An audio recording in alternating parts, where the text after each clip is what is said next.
On this Thursday night, mounting anger and angst among Calgary parents. The E. coli outbreak that severely sickened some children. Lives are on the line here. The fears it could lead to long-term health problems. Investigating foreign interference. Finally, a judge is named to take on the public inquiry. Trapped deep inside a cave. I'm going to need a lot of help to get out of here. The mission to save an ill man stranded 1,000 meters underground. And mourning a journalism juggernaut, remembering the fearless Peter C. Newman.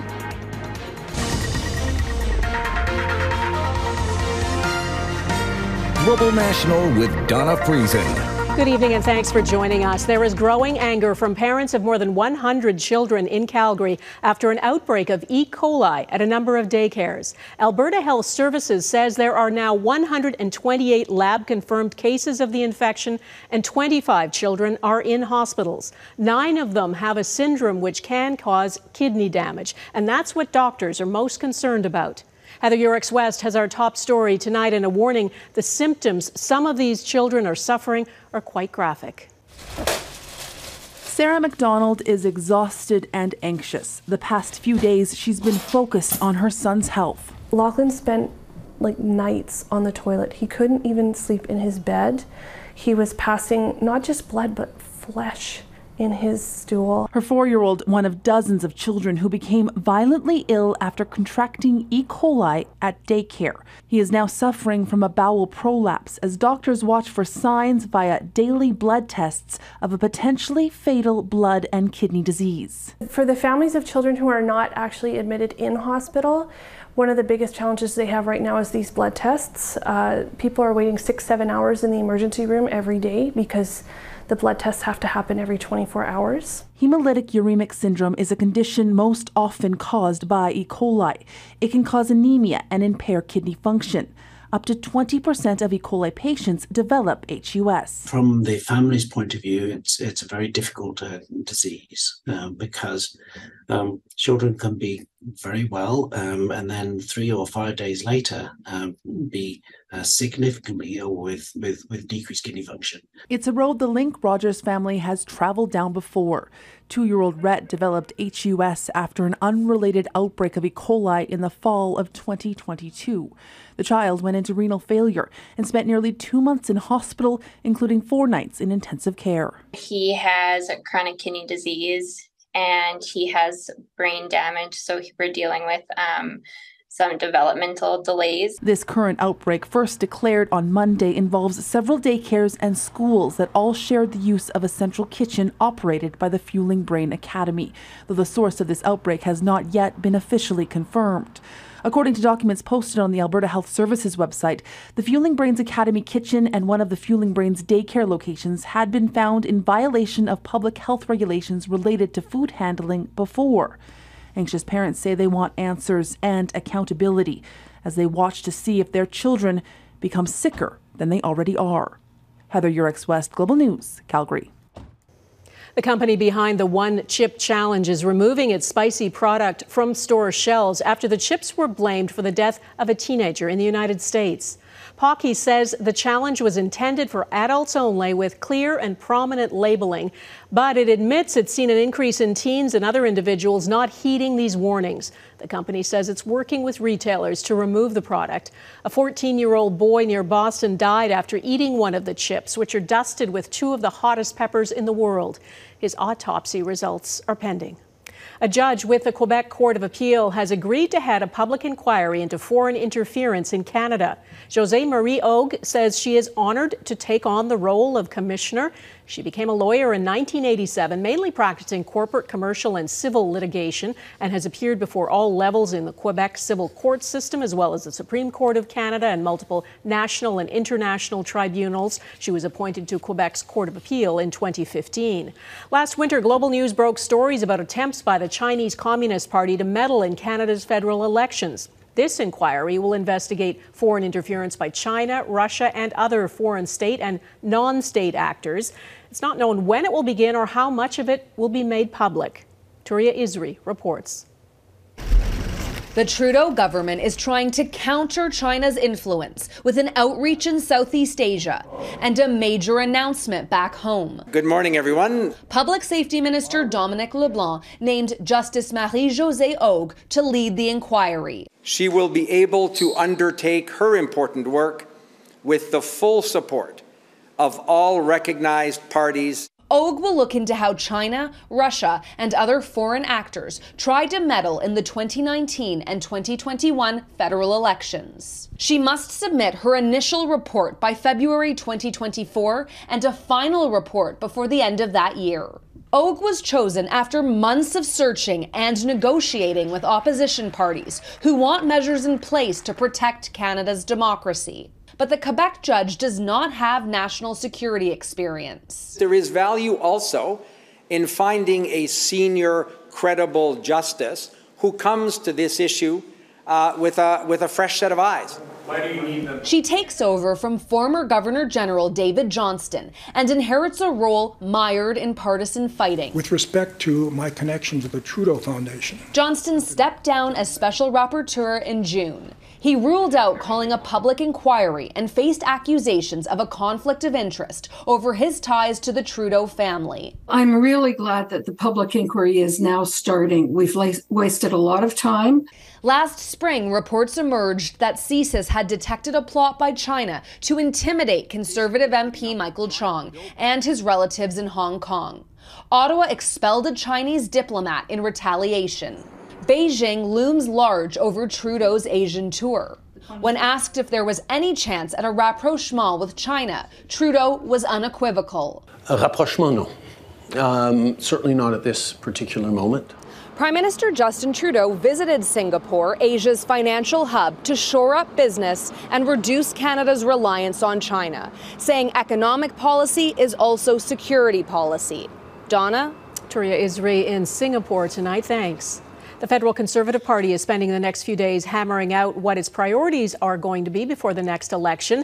More than 2,000 members of the party are in Quebec City, and they are encouraged by the latest opinion polls. According to Abacus data, if an election were held today, 40% of those polled would vote for the Tories. It's their largest lead over the Liberals since the 2015 federal election.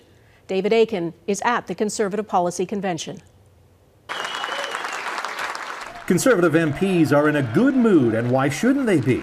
The party has had a big lead over the Liberals in several polls over the last few months. Its fundraising machine is collecting more money than all other parties combined, and they are united behind a leader they think can bring them back to power. Ladies and gentlemen, this is the common sense of the common people, united for our common home. Your home, my home, our home. Let's bring it home. Thank you. And now for Conservatives, the next step, voting on policy priorities for the campaign platform. The grassroots of the Conservative movement are as excited and positive and united as they've ever been, particularly under Mr. Poilievre's leadership. Delegates will consider about 60 policy proposals, including giving Parliament's Ethics Commissioner more power, cutting all subsidies to any media company, including the CBC, taking a tougher stand against China, simplifying tax rules.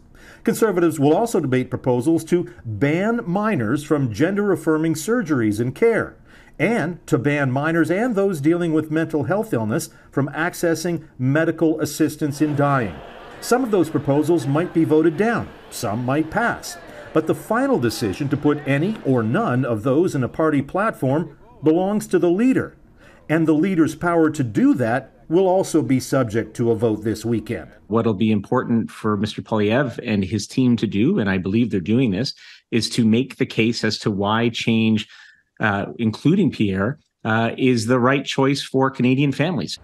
The next election, though, is probably 2 years away. With the Tories so far ahead in the polls, there is really little incentive for the Liberals and the NDP to break their deal to keep Parliament going until 2025. Donna.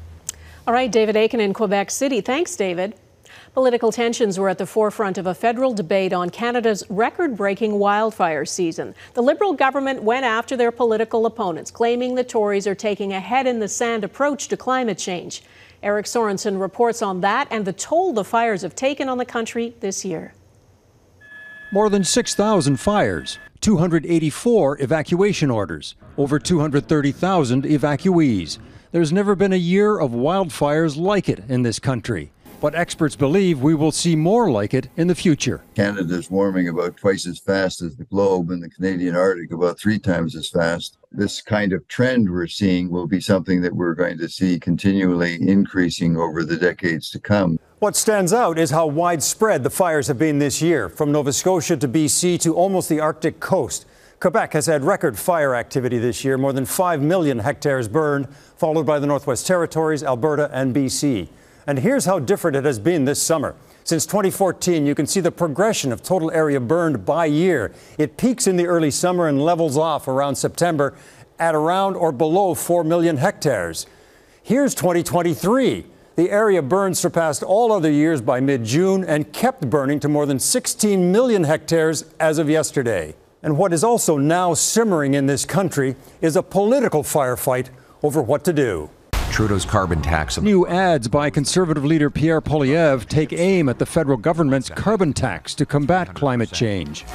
Enough. I'll axe the tax so you pay less and bring home more. At a federal briefing today, one minister after another used the latest wildfire data to question how serious the Conservative leader is about climate change. It is no secret that since Mr. Poilievre became the leader of the Conservative Party, the words climate change have barely passed his lips. We all know that Canadians deserve leaders who aren't afraid to face climate change in our country. Canadians may be torn by a wish to combat climate change, yet also bring down gas prices. But scientists suggest you can't have it both ways. I think Canadians should recognize the reality for their children and grandchildren that we need to have a carbon tax. Reduce emissions, says McBain, learn to adapt, and what may be the steepest challenge for all levels of government to work together to combat climate change.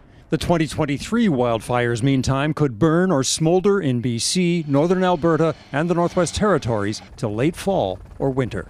Eric Sorensen, Global News, Toronto. An American cave specialist is stranded in one of the world's deepest caves after he got sick during an expedition. Mark Dickey is more than 900 meters below ground in a Turkish cave, and he's been there since Saturday when he developed gastrointestinal bleeding. There have been cave rescues before, but none as deep and as complex as this one. Jennifer Johnson reports. Mark Dickey from nearly 1,000 meters. 40-year-old American scientist Mark Dickey on video, stranded way below the entrance to the vast Morja cave. The experienced cave explorer fell ill last weekend. A support team, including a doctor, went down, giving him several blood transfusions. Now he awaits his rescue. Right now it's a day to 2 days worth of travel for information to get back and forth. So I don't quite know what's happened, but I do know that the quick response of the Turkish government to get the medical supplies that I needed, in my opinion, saved my life. Rescuers believe they can get Dickey out, but it will be very difficult. The route through the cave has many small twists and turns, complicating the rescue, especially since a stretcher will likely be needed. There is no case in the world where we have the biggest cave rescue operation. We have really technical, demanding rescue, because even for caver, it's some sort of challenge to reach that depth in cave. Dickey was leading an expedition to find and map a new passage in the cave. After his internal bleeding started, he was unable to eat and was semi-conscious for 3 days. As you can see, I'm up, I'm alert, I'm talking, but I'm not healed on the inside yet, so I'm going to need a lot of help to get out of here. Experts say climbing out of this cave for a healthy elite caver is the underground equivalent of climbing Mount Everest. The Turkey Caving Federation is being joined by multiple cave rescue teams from Europe and the U.S., setting up rope lines and rigging different sections to create a safe path out. He's bored and starting to go through his gear and repack and fix things. And so he's getting ready for the trip home. Experts say this operation could take several days or even weeks, depending on conditions. Dickey's parents and friends are holding on to hope the caver's condition remains stable as rescuers race against time to free him. Jennifer Johnson, Global News, Washington. A former sitcom star sent to prison. Coming up, the punishment for actor and convicted rapist Danny Masterson.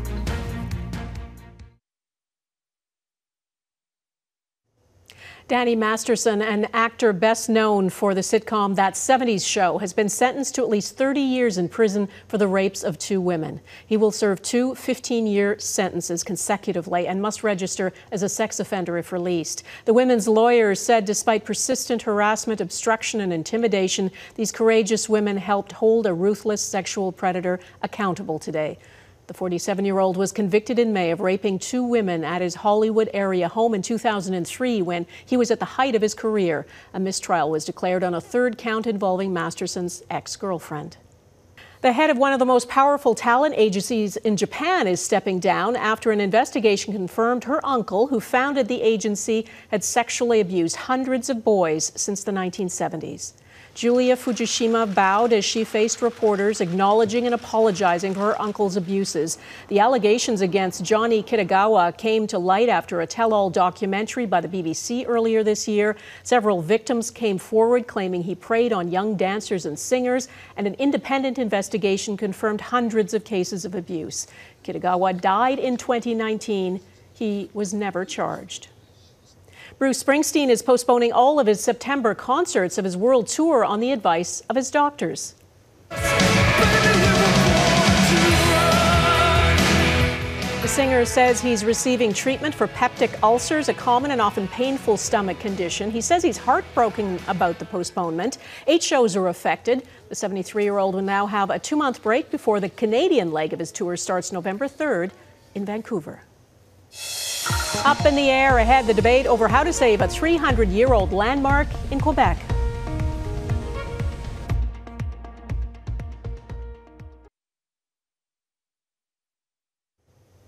Well, this falls into the category of don't try this at home. A Florida man has been arrested for trying to cross the Atlantic Ocean in a human-powered hamster wheel. 44-year-old Reza Bellucci was discovered by the U.S. Coast Guard off the coast of Georgia, attempting what they call a manifestly unsafe voyage. They say when confronted, he threatened to blow himself up. It's not the first time at this. He's attempted the same thing a couple of times before. A city on Montreal's West Island is struggling to decide what to do with a landmark. A 310-year-old windmill serves as a symbol of that city, but it's falling apart. As Mike Armstrong reports, while everyone agrees it should be saved, there's no agreement about how. It is basically everywhere. Point Claire's Windmill is on its City Hall, its water tower, it's on signs as you drive into town, and as you drive around town, it's literally on every street sign. But there's a big difference between Point Claire's Windmill logo and the actual windmill. The real one is, well, to be blunt, crumbling. It's in terrible shape and it is disintegrating as we speak, and we have to do something about it. It is an embarrassment. The windmill was built in 1709 by missionaries in what was then New France. Farmers used it to ground grain into flour, and it was also a fort, a defensive position in case of attack from the south. This is one of the earliest photos, taken the year of Confederation, 1867. It's something that is a source of wealth and value, not just for Point Claire, but for the entire province. The land and the windmill are owned by the Archdiocese of Montreal. The spokesperson tells Global News they're committed to finding a solution, but admits the process has been challenging. Unless you can prove otherwise. There was a deal with the city to restore the windmill, but some councillors pulled their support. Public access was not guaranteed, which is a line of the sand, amongst other things. The deal would have had the city put up close to $1 million and the province another $1 million. The mayor says most issues can be solved. It's that price tag that's the biggest problem. Some people think it's irresponsible to put this amount of money towards the windmill. I don't think it is. I think it's the only way we're going to save the windmill. Well, this is kind of everyone's best case scenario. A windmill about a half-hour away was built right around the same time and was restored last year. In fact, it actually works and can do demonstrations. Unfortunately, the parties trying to fix the problem in Point Claire have been going around and around for a couple of decades. The local Heritage Society has already actually raised funds and bought millstones it hopes to install someday. Mike Armstrong, Global News, Point Claire, Quebec. He questioned the establishment next, the life and work of Canada's Peter C. Newman.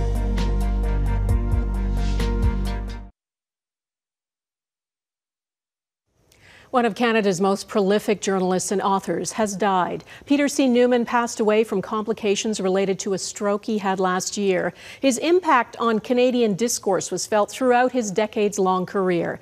And today he's being remembered for his dedication to shedding light on some of this country's most complex individuals. Mike Drolet looks back at his storied career. Peter C. Newman asked for very little from his adopted country when he immigrated to Canada in 1940. He wanted a voice and an audience.